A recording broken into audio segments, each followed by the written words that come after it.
আল্লাহ পাক বলতেছেন সূরা বাকারা 151 নম্বর আয়াতে, তোমাদের মাঝ থেকে তোমাদের কাছে রাসূল পাঠিয়েছি সাল্লাল্লাহু আলাইহি ওয়াসাল্লাম। আয়াত নাজিল হলে তেলাওয়াত করবেন, তোমাদেরকে শোনাবেন, অর্থ করবেন, ব্যাখ্যা করবেন, বিশ্লেষণ করবেন, তোমাকে বুঝাবেন। পাবলিকের কাজ কি? ইযা কুরিয়াল কুরআন ফাসতামিউ আমসিতু লাআল্লাকুম তুরহামুন।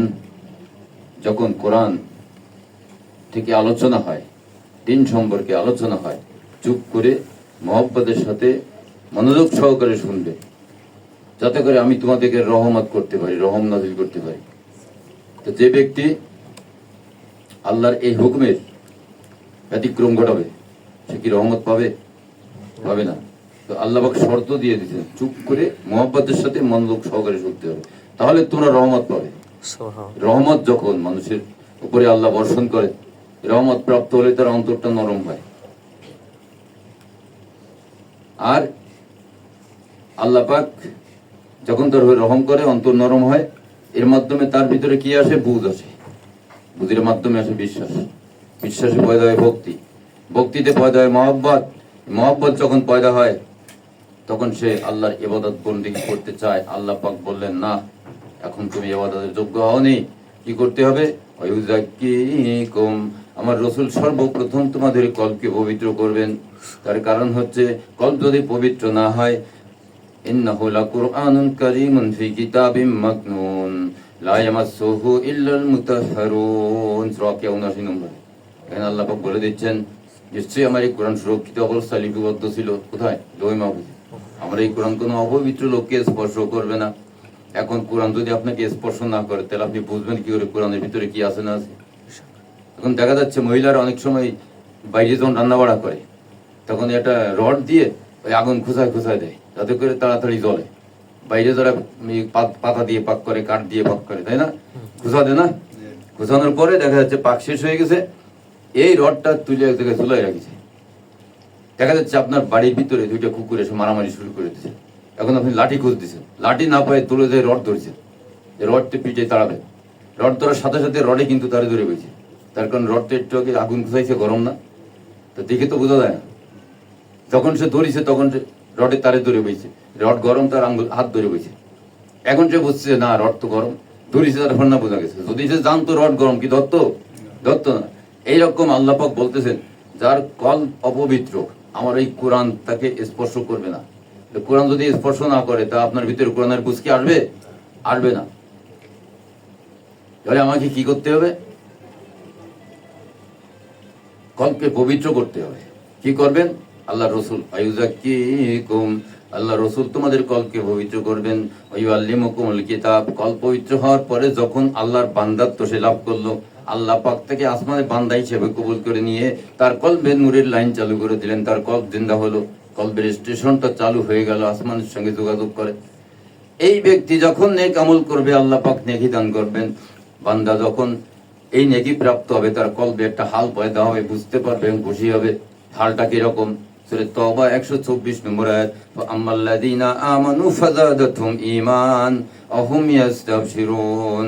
আল্লাহ পাক কলবে যে নূরটা দান করলেন, এই নূরটার নাম হচ্ছে ঈমানের নূর। আমানত স্বরূপ দান করার কারণে যে ব্যক্তি এই নূরকে গ্রহণ করে সে হলো মুমিন। এই প্রকৃতি ইমানদার যখন নেক আমল করবে, আল্লাহ তাকে নেকি দান করবে, বান্দা বুঝতে পারবে এবং খুশি হবে। তাহলে আল্লাহ পাক যে সিস্টেম আমাদের দিয়ে দিয়েছেন, সর্বপ্রথম কোরআনের আলোচনা শোনো, আগে বোঝো। এলেম শিক্ষা ফরজ না? তা আগে ফরজ আদায় করো, তুমি এলেম আগে শিক্ষা করো, বোঝো। বোঝার পরে যদি তোমার ভিতরে আগ্রহ পয়দা হয়, তুমি আমল করবে। সর্বপ্রথম আল্লাহ রসুলের মাধ্যমে তুমি পবিত্রতা অর্জন করো।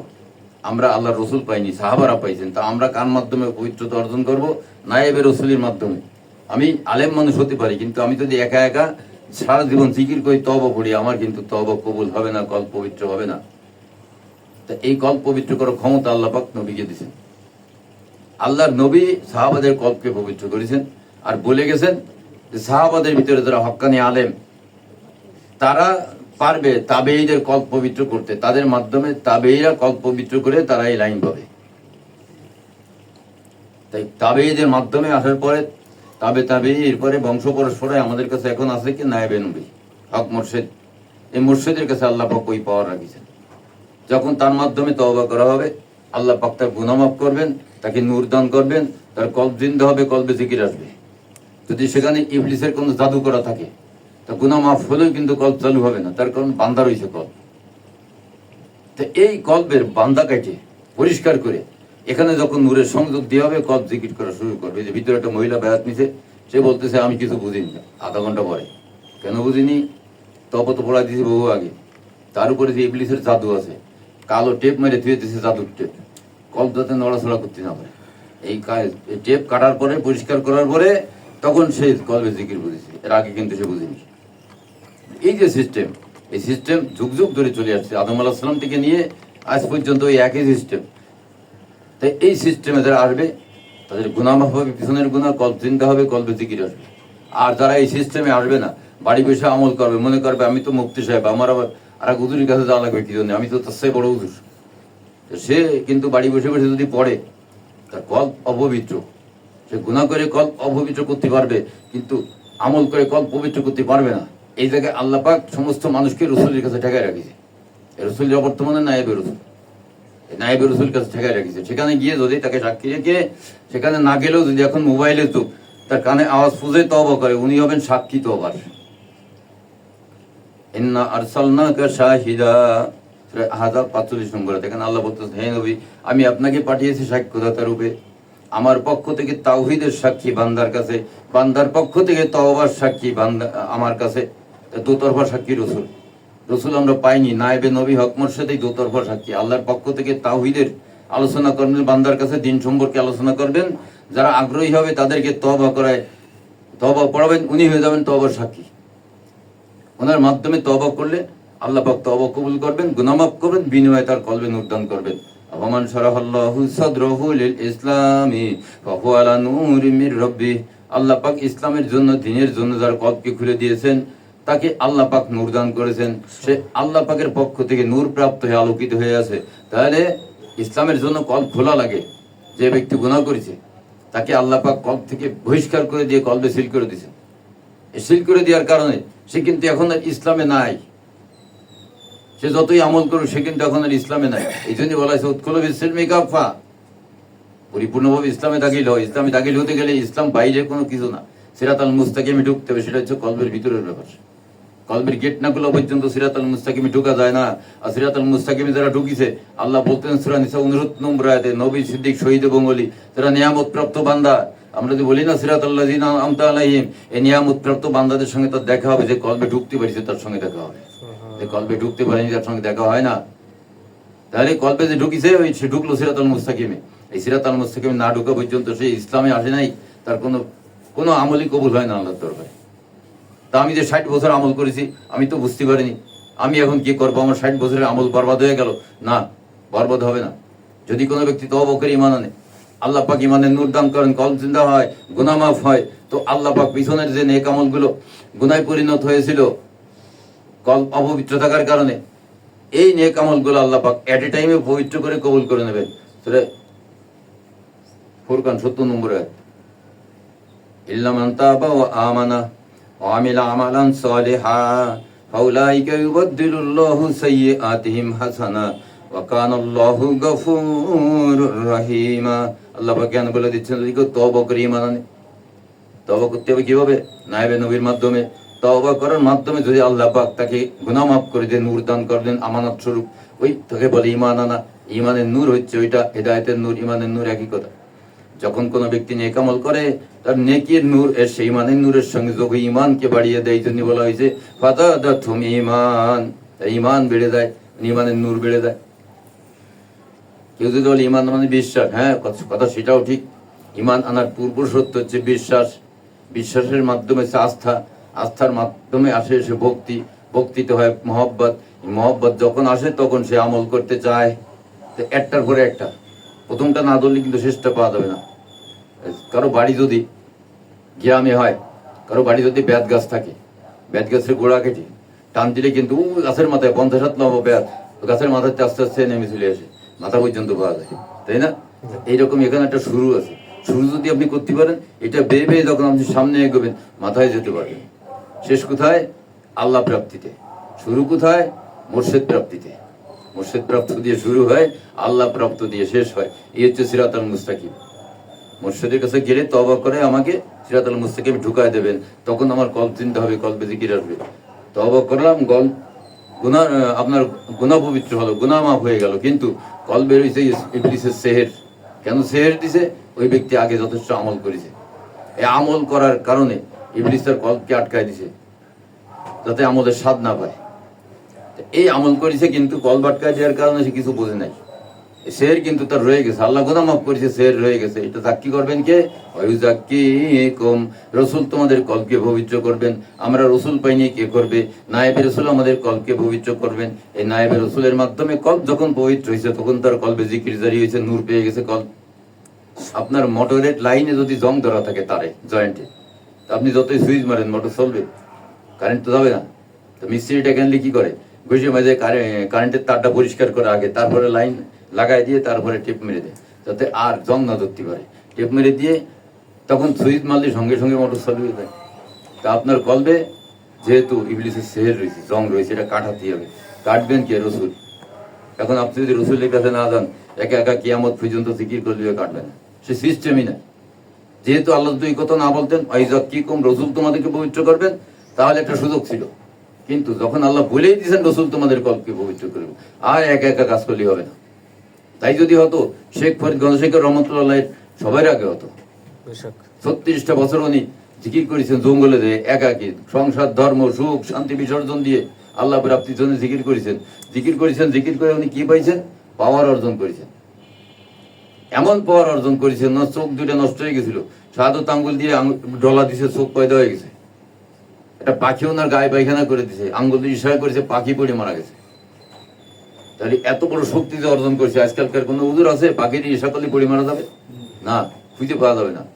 তা এখন এই ব্যক্তি রাস্তায় চলতেছেন বাড়ি ফেরার জন্য, একটা মহিলা পানি নিয়ে যাচ্ছে, ওনার পানি খাওয়ার শখ হয়েছে, তখন ডাক দিছে, মা আমার একটু পানি খাওয়ায় দাও।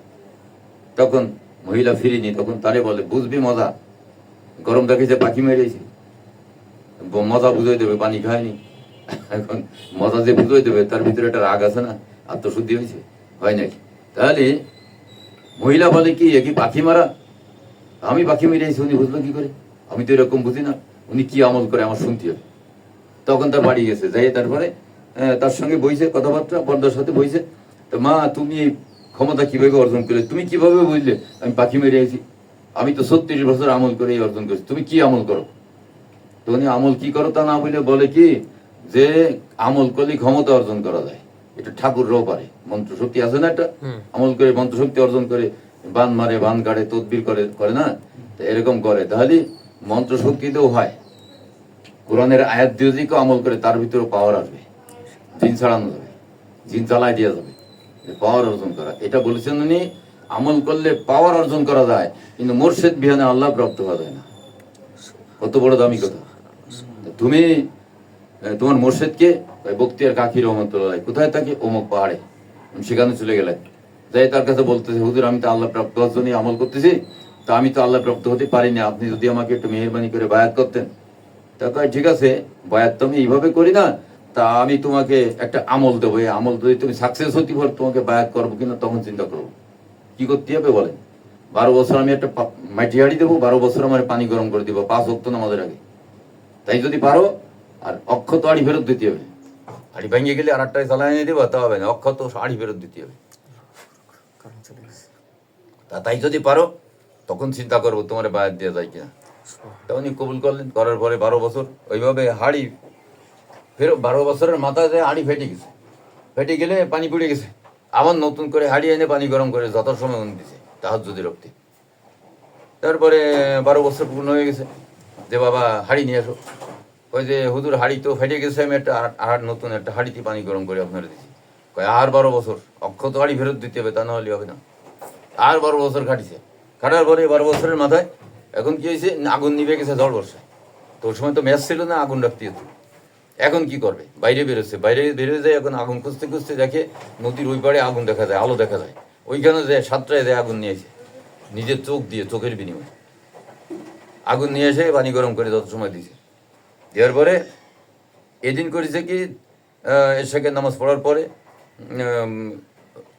শেখ ফরিদ রহমতুল্লাহ উনি হাড়ি সহবাদী রয়েছে, যহুদের এই যে আপনার হাড়ি 12 বছর হয়ে গেছে, হাড়ি ঠিক আছে। তখন ওনার যে চোখ দিয়েছে, চোখ দিয়ে আগুন আনিছে, ব্যান্ডেজ বন্ধ ছিল পাগড়ি দিয়ে, তো টান দিয়ে ব্যান্ডেজ খুলে ফেলেছে, খুলে ফেলাই দিয়ে কয় যে তোমার চোখ কই, এ রক্ত কেন? তাকে ওদের চোখ দিয়ে করবো কি, আমি যদি আল্লাহরে না পাই তো আমি জীবন দিয়ে করবো কি, দেহ দিয়ে করবো? দেহ তো আল্লাহ দিছে আমাকে আল্লাহ প্রাপ্ত হওয়ার জন্য, সাধনা করার জন্য। তা আমি যদি আল্লাহরই না পেয়ে থাকি তো দেহ দিয়ে করবো কে, চোখ দিয়ে করবো কি? তখন হুজুর দোয়া করে দিলেন, আবার চোখ পয়দা হয়ে গেল, আল্লাহ পাক তারে সুস্থ করে দিলেন। উনি বাড়ি ফিরে চলে আসলেন। কলচিন দেওয়া হলো কেবল 60 বছরের মাথায়। এই 60 বছর তার এই গৈসময় যে গুনাহ সাফ করা দিয়েছে। আর আমাদের সিস্টেম কি, পাইউজাক কি কো মোর্শেদ তোমার কলকে পবিত্র করে নূর পৌঁছায় দেবেন। তাহলে 60 বছরের কষ্ট আমার মাফ হয়ে গেছে না? সে কি কষ্ট, একেবারে জীবন যৌবন শেষ, 60 বছরে কি থাকে? আর 60 বছর ওনার আমলের, আর ওনার 60 প্রথম দিন থেকে তো আমল শুরু করেনি, ওনার আগে আলেম বানাইছে তার মা, তারপরে আমলে ঢুকিছে। তাহলে আর 15 বছর, এটা কত হয়? 75 বছর। বাঙালির খোঁজ থাকে 75 বছরে। ওই সিস্টেম যদি বহাল থাকতো তাহলে আমরা কি পারতাম তরিকা করতে? এই কষ্ট দেখার পরে নকশবন্দি রহমতুল্লাহ আলাই এই কষ্ট করে, যখন উনি 50 বছর কষ্ট করে যখন কলব জিন্দা হয়েছে, আল্লাহর সঙ্গে যোগাযোগ হয়েছে, সিজদায় গিয়ে আল্লাহর কাছে 14 দিন কান্নাকাটি করেছেন, আল্লাহ তুমি উম্মতকে সহজ রাস্তা দাও, সহজ তরিকা দাও, না হলে উম্মত জীবনে মারেফত হাসিল করতে পারবে না। তার কারণ আমি আলেম মানুষ, আমার লাগিয়েছে 50 বছর, তাহলে ওনার বয়স তখন কত? না হলে 70 বছর, 65 বছরের নিচে না। তাহলে আমি আলেম মানুষ, আমার লাগিয়েছে 50 বছর। এই সিস্টেম যদি বহাল থাকে, কোনো মানুষ আর তোমার মারেফত হাসিল করতে পারবে না। তুমি আসান তরিকা দান করো। 14 দিন কান্দে বান্দা আল্লাহর কাছে, এই হয়ে কার জন্য? উম্মতের জন্য। উনি তো পাস, ওনার জন্য তো কান্দে না, কান্দে উম্মতের জন্য, নবীর উম্মত। আল্লাহ বলে কেউ বাহাউদ্দিন কি চাও তুমি? আল্লাহ আসান তরিকা দান করে। বাহাউদ্দিন মাথা তোলো, নইলে তোমার অলিত আমি ক্যান্সেল করে দেবো। কত বড় থ্রেট! 50 বছর সাধনায় যা পাইছে তা ক্যান্সেল হয়ে যাবে। বাহাউদ্দিন রহমতুল্লাহ বলে কি, আল্লাহ অলিত তো তুমি দিছো, নিয়ে নাও, আমার জীবনটাও তো তুমি দিছো, তাও নিয়ে নাও, কিন্তু বাহাউদ্দিনের মাথা উঠবে না যতক্ষণ আমার দোয়া কবুল না হয়। তখন আল্লাহ পাক বলেন, বাহাউদ্দিন তোমার ত্যাগ, তোমার কুরবানিতে আমি খুশি হয়েছি। এটা পরীক্ষা ছিল তার জন্য। তোমাকে ওই তরিকা দান করলাম, তুমি 50 বছর খাইতে যা পাইছো, তো 50 বছর মাপ, সঙ্গে সঙ্গে কলব জিন্দা হবে তোমার সামনেতে পড়বে। তো এই সঙ্গে সঙ্গে কলব জিন্দা ওনার থেকে আমরা পাইছি। মদিনার জামাতে এটা আছে, নকশবন্দিয়া তরিকার নির্ভর। এই জন্যই সঙ্গে সঙ্গে কলব জিন্দা হয়। 2 নম্বর হচ্ছে মুহূর্তে মুহূর্তে নবীর জিয়ারত, যখন চাবে তখন। আগের জামানায় কিন্তু এটা ছিল না। কাদরিয়া চিশতিয়ার লোক দেখবেন আপনি, তারা দরুদ পড়ে রাত্রি হাজার হাজার, নবীকে একটু স্বপ্নে দেখার জন্য। এই স্বপ্নে দেখলে জান্নাতি, সেই স্বপ্নে দেখার জন্যই পড়ে। সৈয়দ ফতেহ আলী আইসি রহমতুল্লাহ আলাইহি স্বপ্নে দেখার জন্যই পড়েছে, পাইনি, বহু চেষ্টা করেছে, কাজ হয় না। তখন ওনারও বয়স হয়ে গেছে, উনি বলে না, এ জীবন আর রাখবো না, যার জন্য এত কষ্ট করলাম তারে যখন পালাম না, জীবন আর রাখবো না। কলস নিয়ে রওনা হয়েছে, স্রোতালা নদীতে কলস গলায় বেঁধে ডুবিয়ে মরবে। তো পাগলা থাকছে, পিছন থেকে কেদন ডাকে, এই ফতেহ আলী ফিরে আয় রহমতুল্লাহ আলাই। তো উনি আটে, এই যে পাবি পাবি ফিরে আয়, বছর জীবনে একবার হলেও পাবি। উনি থামে না, হাঁটে। বছরে একবার পাবি, হাঁটা দে, থামে না। মাসে একবার পাবি, তাও হবে না, উনি হাঁটে যাচ্ছে কলস নিয়ে নদীর পাড়ে। সপ্তাহে পাবি, তাও হবে না। দিনে একবার পাবি, তাও থামিনি বান্দা, চলে গেছে একদম ঘাটে। তুই যখন চাস তখন পাবি, তুই ফিরে আয়। তখন পিছনে ফিরে দেখে আল্লাহর হাবিব। তা এখন তুই যখন চাস তখন পাবি, এইটা আদায় করে নিছে ওই সবই বাতাইলে ঐসি রহমতুল্লাহ আলাইহি যে ফুরফুরা সিলসিলার পীর। তা উনি এই জিনিসটা পাওয়ার কারণে এই মদিনার জামাতে মুহূর্তে মুহূর্তে নবীর জিয়ারত, স্বপ্নে দেখে শুনি আমল করা লাগে না, যখন চায় তখন, যখন চায় মদিনায় যায়, যখন চায় মদিনাওয়ালা তার বাড়ি আসে। রসুল নোমা, তো এই কত বড় নিয়ামত! তো এই মদিনার জামাতে 2টা নিয়ামত আছে, এই জন্যই আছে ওনাদের বদৌলতে। এটা আমার আপনার কোনো সাধনা না, ওনাদের সাধনার মাধ্যমে আল্লাহ পাক দান করেছেন। তা এই মদিনার জামাতে সঙ্গে সঙ্গে কলজিদ্দায় নিষ্পত্র আছে। এরপরে ওয়াইসি রহমতুল্লাহের মাধ্যমে যে নিয়ামত আল্লাহ পাক দান করেছেন, এটাও আছে। কিন্তু ফুরফুরা সিলসিলার অধিকাংশ লোক এখনো কিন্তু চিশতিয়া তরিকা ওই সিস্টেমে আমল করে, রসুলকে স্বপ্নে দেখার জন্য। তাদের সিলসিলা বাঙ্গায় আমরা খাচ্ছি, কিন্তু তারা নিজেরাই জানে না যে এই জিনিসের ভিতরে আছে। চর্চা নেই, বলাও নেই, তার কারণ এই জিনিসটা এইভাবে পাওয়া দিতে পারে না। তা এখন এই যে নিয়ামত আমাদের এই তরিকার ভিতরে আছে, আপনি খোঁজ নিয়ে দেখেন আশেপাশে, পাবেন না খুঁজে। অধিকাংশ লোকই পায় না। তো আল্লাহর অশেষ মেহেরবানি, মদিনার জামাতের নিসবতগুলো আছে। যদি আমরা চেষ্টা করি, সাধনা করি, আল্লাহ পাক আমাদের ঠকাবেন না। কেউ ঠকে নাই, তা আমি ঠকবো কেন? অবশ্যই আল্লাহ পাক আমাদেরকে নিয়ামত দান করবেন। তো আমরা যা শুনলাম, আল্লাহ পাক আমাদের বোঝার তৌফিক দেন, যা বুঝে আসে মনে রাখার তৌফিক দেন, যা মনে আসে আমল করার তৌফিক দেন, আমল আল্লাহর পছন্দের হয়তো তৌফিক দেন বলে আমিন।